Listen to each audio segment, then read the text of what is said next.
আসসালামু আলাইকুম গাইজ, আবারও চলে আসলাম আপনাদের সামনে দুঃখ কষ্ট ক্লান্তি ভরা মন নিয়ে।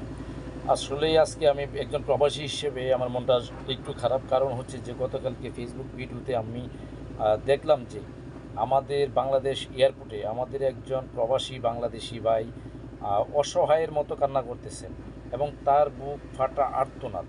কারণ হচ্ছে প্রবাস থেকে নিয়ে আসা তার ফ্যামিলির জন্য, তার পরিবারের জন্য যে মালামালগুলো ছিল সেই লাগেজটাই এয়ারপোর্ট থেকে গায়েব হয়ে গেছে, উনি পাচ্ছেন না। তো আসলে ভিডিওটা আপনারা একটু দেখুন, তারপর আপনাদের সাথে মন্তব্যে আসছি।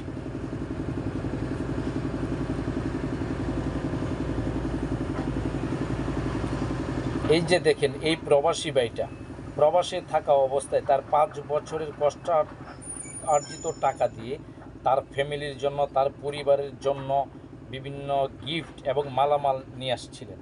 তো বাংলাদেশ এয়ারপোর্টে তার জন্মভূমিতে সে আসা মাত্রই তার সকল আশা আকাঙ্ক্ষা, দুচোখ ভরা স্বপ্ন নিমিষেই ধূলিসাৎ হয়ে গেল। কেন হয় প্রতিনিয়ত আমাদের প্রবাসীদের সাথে এরকমটা?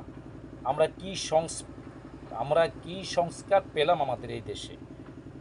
কি উন্নতি হলো আমাদের এই দেশের?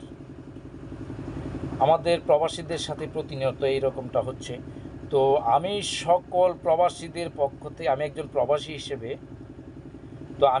প্রবাসী হিসেবে সকল প্রবাসীদের পক্ষ থেকে আমি আমাদের বাংলাদেশ এয়ারপোর্ট কর্তৃপক্ষের কাছে আবেদন জানাবো যে এই যে প্রবাসী ভাই, ওনার যে মালামাল সহ ওনার লাগেজটা গায়েব হয়ে গেছে, হারানো গেছে কিংবা মিসিং হয়েছে, যাই হয়ে থাকুক, ওনার যে সমস্যাটা, ওনার সমস্যাটা অতি দ্রুত ওনার সমস্যাটা অতি দ্রুত তদন্ত সাপেক্ষে খতিয়ে দেখা হোক এবং ওনার যে মালগুলো মিসিং হয়েছে সে মালগুলো যেভাবেই হোক বের করে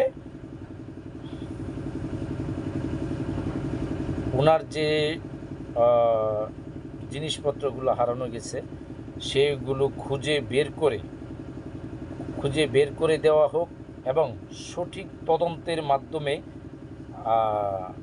এটার বিচার হোক। এবং আমাদের যে প্রবাসী ভাইটা আজকে এইটার শিকার হলো, ফেস লাগিয়ে গেছে গারে,